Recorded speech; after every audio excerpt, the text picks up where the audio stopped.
인헌고 편향교육청원 학생들 아니라 우익 세 단체가 냈다. 단독 기사가 났습니다. 인헌고 재학생 150여 명은 서울시 교육청에 정치 편향 교육에 대한 특별감사를 요구하는 청원서를 접수했다. 그래서 최근에 다들 아시겠지만 인헌고 사태에 대해서 최근에 대부분의 언론이 이걸 보도를 했죠. 그러면서 학생들이 스스로 좌편향 교육에 대해 청원까지 내며 반발해 교육청이 조사에 나섰다는 보도였는데 이게 사실이 아니었습니다, 여러분. 교육청에 청원서를 낸 청원인은 학생들이 아닌 우익 세계단체의 대표자들인 것으로 밝혀졌다고 합니다. 오마이뉴스는 지난 22일 오전 서울시 교육청 민원실에 접수된 인헌고 좌편향 교육 관련 청원서 내용을 파악하기 위해 교육청 부서 등 7곳을 취재했다고 하는데요. 이 청원서는 자유법치센터장을 맡고 있는 장달령 변호사가 접수한 거라고 합니다. 그래서 이거에 대해서 23일 조선일보가 인헌고 재학생 150여 명은 전날 변호인의 도움을 받아 서울시 교육청에 청원서를 접수했다라고 보도했는데 24일 중앙일보도 사설에서 학생들의 청원에 따라 서울시 교육청은 특별 장학 형태의 조사에 들어갔다고 보도했죠. 다른 언론도 청원인으로 인헌고 학생을 못 박아서 보도했습니다. 하지만 알고 보니 해당 청원서에 인헌고 학생 이름은 물론 학생들의 의뢰서도 없었다고 합니다. 정말 충격적이지 않나요, 여러분? 그래서 명단을 보니 자유법치센터 대표자 장달령, 자유대한호국단 대표자 오상종, 턴라이트 대표자 강민구. 아니 저 턴라이트 처음 들어보는데 무슨 뉴라이트가 새로운 우익이면 저 뭐예요? 저거 혹시 아시는 분 있으신지 모르겠지만 아무튼 무슨 자유자 온갖 거에다가 다 자유자 붙여놓고 저게 뭐 하는 건지 모르겠습니다. 이제 하다가 고등학생 아이들까지 파는 걸 보니까 정말 진짜 추잡하다는 생각까지 듭니다.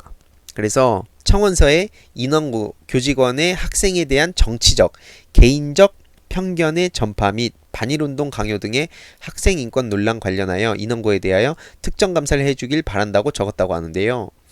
알고 보니 이 청원 단체 세 곳이 모두 서초구에 있는 한 사무실을 쓰고 있는 것으로 밝혀졌다고 합니다. 게다가 자유대한호국단과 턴라이트는 사무실 전화번호와 팩스번호도 같았고 심지어 문재인 퇴진 집회를 10차례 이상 주관한 단체라고 합니다. 장달령 자유법치센터장은 그 조국과 문재인은 동구권 독재자의 전체를 밟을 것이라고 말하기도 했다는데 참 읽기도 참 부끄럽네요, 제가. 그러면서 뭐 우익 단체에선 유명한 인사라고 하는데 그 턴라이트의 강민구 대표는 문재인 대통령께서 대통령 후보자 시절에 일본산 진짜 참 이거 읽기도 뭐합니다, 진짜. 저런 사람들 안 잡혀가나요? 그러면서 변호사가 청원서를 낸다고 했는데 정말 냈는지 변호사한테 여쭤볼 것이라고 하며 이제 최아무개 학생이요. 그래서 학생 150명이 청원서에 서명한 것이 아니라 우리와 뜻을 같이 한다고 의견을 밝힌 거고 50명 정도가 한 것이라고 해명했습니다. 근데 이 학생은 물론 다른 학생 이름도 없었죠.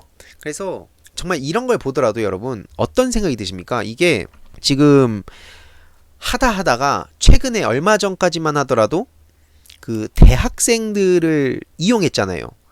조국 교수 사퇴하라는 식으로 할 때 모 대학교 학생들을 실컷 이용하더니 이젠 하다 고등학생한테까지 침투한 거예요. 이게 말이 된다고 생각하십니까? 이게 정치적인 어떤 뭐 진보 보수 뭐 이렇게 편을 나누는 것 같아서 그렇지만 뭐 진보 보수 좌파 우파 뭐 자유한국당 더불어민주당 이런 것 기존에 우리가 생각하는 그런 어떤 관점에서 다 벗어나서 생각을 해보자는 거죠. 정치에 관심이 없는 분들이나 아니면은 정치를 혐오하는 분들이나 다 한번 이 내용을 한번 전해 보시라는 거예요. 꼭 제 영상을 통해서 전하지 않더라도 이게 과연 올바른 것인가? 지금 이런 상황에서 지금 이용하는 그 자칭 우익이라고 하는 저 일베스러운 사람들을 과연 냅둘 것인가? 저들이 과연 정당하다고 보이는 것인가? 그래서 이런 거를 다 봤을 때 과연 저들이 정당하게 본인의 어떤 목소리를 낸다고 보이시는 분들이 계신다면 다시 한번 생각해 보시면 좋을 것 같습니다. 저렇게 고등학생들이 하지도 않은 얘기를 막 멋대로 저렇게 인용해서 그걸 또 보도하는 언론사까지 과연 그들이 언론인이라고 불릴 자격이 있는가라는 생각이 듭니다. 물론 뭐 한두 학생 정도는 그런 거에 뭐 어떤 주장을 할 수는 있겠죠. 그렇지만 마치 그 프레임, 이것도 결국엔 또 프레임인데 그 프레임을 짤 때 이 학생들이 엄청나게 많은 그 한 학교의 학생들이 그런 주장을 한 것처럼 몰아가 놓고 알고 보니까 결국에는 전혀 사실이 아니었죠. 이렇게 며칠만 지나면은 반박이 될 걸 가지고 왜 저렇게 거짓말을 하냐? 그건 바로 자 언론인들의 탓이 아니라 그들의 탓은 뭐 당연히 있는 건데 그것뿐만 아니라 그런 걸 또 소비해주는 사람들이 있다는 거죠.